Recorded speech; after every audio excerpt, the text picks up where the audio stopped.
মাইমুনাহ বিনতুল হারিস যাওজান নবী সাল্লাল্লাহু আলাইহি ওয়াসাল্লাম আন্নাহা ক্বালাত ওয়াযাতু লিরাসূলিল্লাহ সাল্লাল্লাহু আলাইহি ওয়াসাল্লাম ওয়াযু আল জানাবাতি ফাআকফা বিয়ামিনিহি আলা ইয়াসারিহি মাররাতাইন আও সালাসান সুম্মা গাসালা ফারজাহু সুম্মা যারাবা ইয়াদাহু বিল আরদি আও বিল হায়াতি মাররাতাইন আও সালাসান সুম্মা মাযমাযা ওয়াস্তানশাকা সুম্মা গাসালা ওয়াজহু ওয়া যিরাইহি সুম্মা আফাযা আলা রাসিহিল মা'a সুম্মা গাসালা সাইরা জাসাদিহি সুম্মা তানাহা ফাগাসালা রিজলাইহি ফাআতাইতুহু বিখিরকাতিন ফালাম ইউরিদহা ফাজাআলা ইয়ানফুযুল মা বিয়াদিহি। মাইমুনাহ বিনতুল হারিস ইনি রাসূলুল্লাহ আরেক বিবি।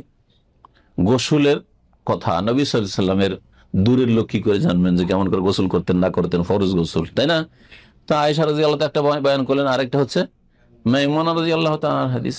নবী সাল্লাল্লাহু আলাইহি ওয়াসাল্লাম বিবি বলছেন যে ওয়াদাতু লিরাসূলিল্লাহ সাল্লাল্লাহু আলাইহি ওয়াসাল্লাম ওয়াদু আল জানাবাতি, আমি রাসূলুল্লাহ সাল্লাল্লাহু আলাইহি ওয়াসাল্লামের জন্য জানাবাতের গোসলের যে উজুর পানি রাখলাম। ওয়াজু উজুর পানিকে বলা হয়, উজু কাজটিকে বলা হয় ওয়ায়ে জাম্মা দি, ওয়ায়ে পেশ দিলে, আর ওয়ায়ে যখন ফাতা দিবেন তো উজুর পানিকে বলা হয়। এখানে আম পানির কথাই রয়েছে, কারণ তার সাথে গোসল করলেন। প্রথম কি করলেন তিনি? ফাআকফা বিয়ামিনি আলা ইয়াসারিহি, ডান হাতে পাত্রটা কাত করে বাম হাতে পানি ঢাললেন 2 বার অথবা 3 বার। সুম্মা গাসাল ফারজা, তো বাম হাতে কেন পানি ঢাললেন? কারণ লজ্জা স্থান পরিষ্কার করবেন কোন হাত দিয়ে? বাম হাত দিয়ে, না ডান হাতে? ডান হাত লজ্জা স্থানে দেওয়া যাবে কি? নিষেধ আছে না নেই? ডান হাত যদি লজ্জা স্থানে না দেওয়া যায় শরীয়তের বিধানে, তাহলে আজকাল ব্লু ফিল্ম দেখা মুসলিম যুবকরা, ফাসেকরা জিজ্ঞেস করে মুখে দেওয়ার কথা, আউযুবিল্লাহ। আর আমি কয়েকজন লোকের কথা শুনেছি এরকম, যারা মাদ্রাসা পড়ুয়া মুফতি, তারা ফতোয়া দিছে যে বাধা কোথায়? গায়র ফাকি জাহেল, এগুলো মাদ্রাসা পড়েছে ঠিক, কিন্তু ফিকহের না জ্ঞান নেই।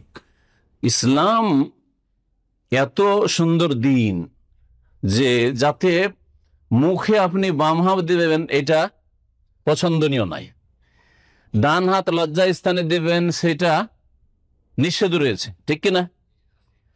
এই যদি হয় তাহলে স্ত্রীলিঙ্গ অথবা পুরুষ লিঙ্গ লজ্জা স্থানে মুখ দেওয়া কি করে জায়েজ হতে পারে? কি করে জায়েজ হতে পারে?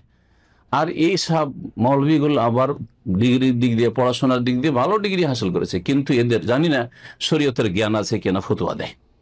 আমার তো বাধা দেখছি না।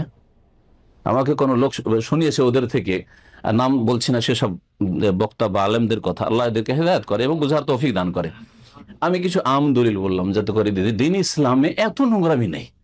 নবী সাল্লাল্লাহু আলাইহি ওয়াসাল্লাম জামানে কল্পনাও করতে পারেনি যে মুসলিম জাতি ইহুদি নাসারাদের এমন পদে পদে অনুকরণ করবে আর ওদের গর্তে ঢুকবে যে ইহুদি নাসারা কাফের মুশরিক লজ্জা স্থান চাটে, মুসলিমও চাটা শুরু করবে। আউযুবিল্লাহ, এটা কল্পনাতে ছিল না, না হলে স্পষ্ট ভাষাতে আসতো। কিন্তু শরীয়তে কিছু আম দলিল আছে, উমুমুল আদিল্লাহ, শরীয়তে কিছু মৌলিক নীতিমালা আছে যেগুলি দিয়ে আপনাকে সিদ্ধান্ত নিতে হবে যেটা জায়েজ হতে পারে না জায়েজ হতে পারে। লজ্জা স্থান পরিষ্কার ধুইলেন, বাম হাতে পানি ঢাললেন, তারপরে লজ্জা স্থান ধুইলেন। সুম্মা যারাবা ইয়াদাহু বিল আরদ, তারপরে নিজ হাত মাটিতে মারলেন, আবিল হাইতে অথবা দেয়ালে মারলেন, দেওয়ালে মাটির দেয়াল, তখন 2 বার অথবা 3 বার। তাহলে 2 বা 3 বার ঘষা দিয়ে যেই হাত দিয়ে লজ্জা স্থান পরিষ্কার করা হয়েছে, অথচ বাম হাত সেটা, সেই হাতকে পরিষ্কার করছে। সুম্মা মাযমাযা, তারপরে কুলি করলেন, হাত তো আগে ধোয়া হয়েছে, হ্যাঁ, ওয়াস্তান শাকা, আর নাকে পানি দিলেন, পানি দিলেন মানে নাকে পানি দিয়ে পরিষ্কার করলেন, ইস্তেসার যেটাকে বলা হয়, নাক ঝেড়ে পরিষ্কার করলেন। কুলি করা আর নাকে পানি দেওয়া গোসলের ক্ষেত্রেও অধিকাংশ ওলামাদের কাছে ওয়াজিব, হ্যাঁ, ফরজ গোসলের ক্ষেত্রে, কারণ মুখগহ্বর, মুখের ভিতর, নাকের ভিতর, তাতেও জানাবাত রয়েছে, সুতরাং এই ক্ষেত্রে গুরুত্ব দেওয়া উচিত।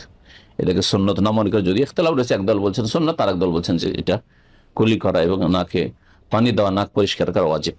সুম্মা গাসালা ওয়াজহাহু ওয়া যিরাইহি, অতঃপর নিজের চেহারা ধুইলেন, ওয়া যিরাইহা, 2 হাত ধুইলেন, যিরা এটাকে বলা হয়। সুম্মা আফাযা আলা রাসিল মা, তারপরে নিজ মাথায় পানি বহিয়ে দিলেন, হ্যাঁ, পানি ঢাললেন। সুম্মা গাসালা সাইরা জাসে, অতঃপর পুরো দেহ ধুইলেন।